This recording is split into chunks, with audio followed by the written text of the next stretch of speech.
morning, Laura. So your job is helping others be more productive? Exactly. So I coach our executives on the topics of time management, energy management, email management. I also run productivity at Google and partner closely with our product teams on making our products more productive. I love that. That sounds like a really fun job to me.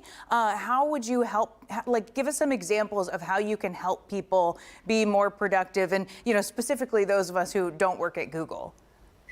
So I think that no matter where you work or if you're just looking to spring clean that personal life, there's a lot of super simple things you can do that are small and make a big difference. One of those things can be just cleaning up your email, like you mentioned. So going through and searching for the word unsubscribe. Gmail allows you to unsubscribe from lists right within the email itself. So just looking for those things that you can maybe clean up. You can also do a good job of looking at your calendar and thinking, what are some places that I can maybe say no? What are some times that I can block for focus? So making that focus time block in Google Calendar, or having downtime scheduled so that you make sure you prioritize it later on versus trying to make it happen in the moment. Yeah, things that are important to you can go on your calendar. You can schedule things that are, beneficial for you, that are self-care. You talked about cleaning up your inbox, kind of sorting it like you sort laundry. I'm definitely more interested in that, and I'm definitely going to use that tip you said about searching for unsubscribe and just cleaning that out. But what do you mean by sorting it like laundry?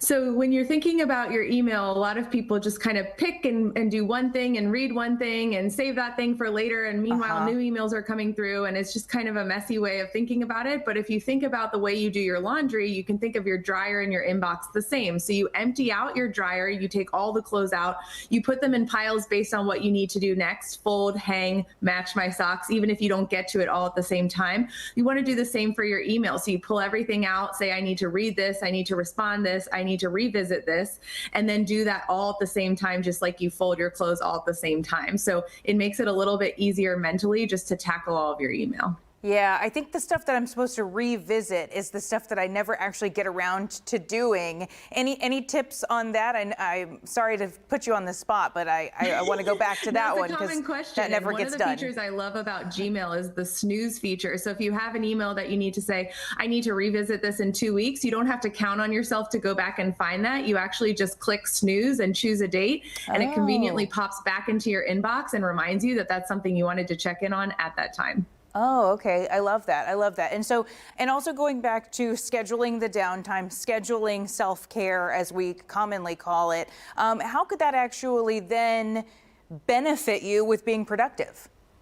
So one thing I like to suggest about self-care is not just saying, oh, I should do this and making it kind of high level. Actually pick a time. So I do self-care Sunday nights. Every night after Sunday night after my kids go to bed, for the first 20 minutes that they're sleeping in their rooms, I try to do something for myself, whether it's something small like paint my nails or take a bath or go on a walk in the evening. So picking that actual time slot can be really helpful. And then the important part is that the downtime is actually what rejuvenates you, and it's where you think of a lot of your best ideas. So on those walks, a lot of times I have ideas about work or things I need to do, and I can write it down. So it's not just important to maintain well-being, it's also truly part of being a holistically productive person. Yeah, and if you're somebody who likes sticking to routines, then you're going to definitely do it. You're not going to find a way to just, forget about it. If it's on your calendar, you feel like you got to check off that box.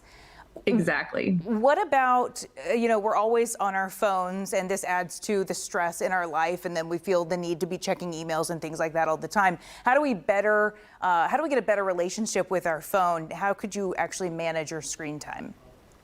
So these are, again, super small things. You don't want to think of a large overhaul because your brain has trouble with that. So instead, you might say, my phone, I'm going to give it a location to go to bed outside of my room, and I'm going to give it a bedtime. So when it's that phone's bedtime, I'm going to plug it in and put it somewhere and put it to sleep. And so that's an easy way of just saying, I don't want to be on my phone till the very last minute of the day. You can also really customize the things that are coming into your phone. Like Gmail allows you to customize the notifications that you're getting for email. And you may say, after 6 p.m., I only want to see emails directly from my manager, and that's all I want to pop up on my phone. So it takes some time to really customize, but you have the ability ability to say, I want exactly this to be seen. Yeah, you know that only the important stuff is going to come in. And you're the second person who's told me to leave the phone outside of the bedroom. I mean, I put it on do not disturb, but people say they get better rest when it's actually nowhere near them. So that's a great tip. Well, there is a study that shows that your brain waves are different even if your phone is near you, but you're not looking at it and you know it's there. So that's the importance of keeping it out of the room, because your brain, even if you're not looking at it, still kind of knows and has a little bit of that anxiety, like, should I pick it up and look at email or something like that? Yeah, wow. Really great information. Laura Mae Martin, we appreciate your time this morning.